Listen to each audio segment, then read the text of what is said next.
So, Stranger Things Season 5 is finally done airing, and oh boy, this season had a lot riding on it. It needed to stick the landing, not only because the ending of Season 4 makes it to where its quality kinda hinged on Season 5 being good, but also to justify the story even continuing past Season 1. So, is it a good enough conclusion to justify Seasons 2, 3, and 4, all while wrapping up the series in a nice bow? Not really. But before I talk about everything wrong with this season, I want to talk about the good stuff. First of all, the visuals here are still top notch. This show is really pretty, and it's not just the CG either. They're really good at making some of these scenes so atmospheric. In particular, I just really like this scene outside of the radio station. And the Goopy lab was really cool, and I love how all the soldiers were like melted into the ground. It was so sick. And lastly, the characters. They're still the best part of this series, and when the show isn't barreling at Mach 10 trying to get to the next objective and actually gives the characters time to breathe and interact with each other, that's still when the show is at its best. But that doesn't really happen often. And with that said, let's get to the stuff I don't like.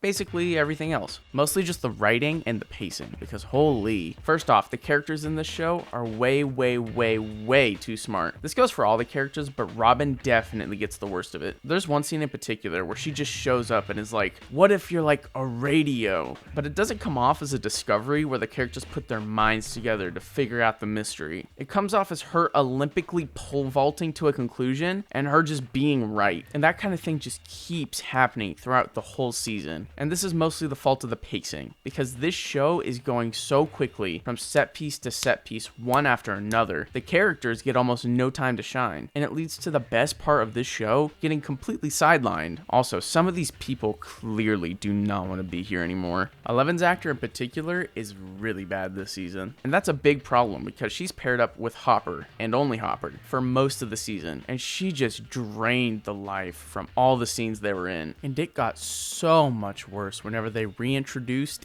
8, because when these two got together, they formed like a charisma black hole that even Hopper couldn't save. Speaking of Hopper, him and Steve both randomly just get reset to their season 2 character arcs, and it's really weird. Like, why is Steve fighting with Jonathan over Nancy again? We've been over that already. And Hopper gets the same arc of being the overprotective dad for like the second or third time. It's just really dull at this point. Also, the plot armor in the show has gone way too far. You can mostly suspend your disbelief in previous seasons, but it's become impossible to ignore at this point. Like, you're telling me that this guy got his whole face absolutely devoured, but Lucas just got a little swag. But I will say the show does get a little better in volume 2, just because this is the first time it starts to pump the brakes. I really like this scene where they actually struggle to come up with the solution. Sure, it's like the first time they've struggled with it this season, and sure, they do figure it out in like 2 seconds, but we take our wins where we can. And this volume actually had a lot of other scenes that I really liked. The scenes where Steve and Dustin made up are really sweet and actually got me a little teary-eyed. And the scene where Nancy and Jonathan break up was also very emotional. And this is the stuff I wanted from this season. I'm writing this right before the finale comes out. As long as they can just stick the landing and don't mess this last episode up, I think we'll be left with a barely passable season. Okay, here we go.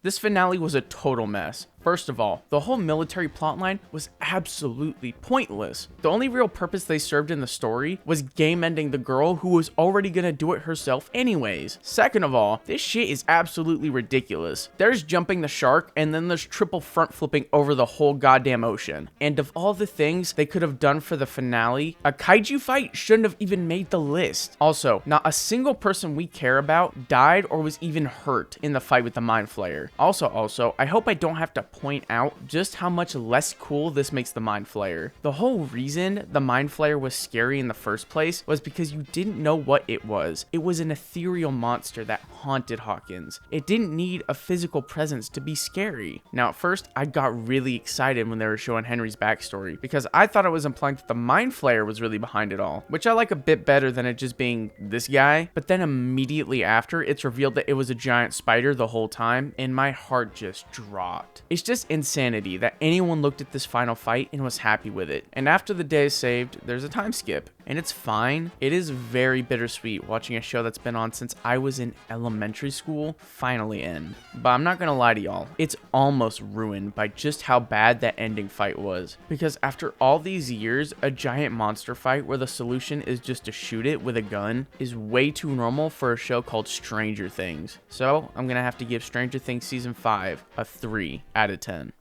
Now that the show's over and they're moving on to a new spin-off show, I really hope that they can learn from their mistakes and make another classic series. And I think I have an idea. Make it set in the 1950s and make it about aliens.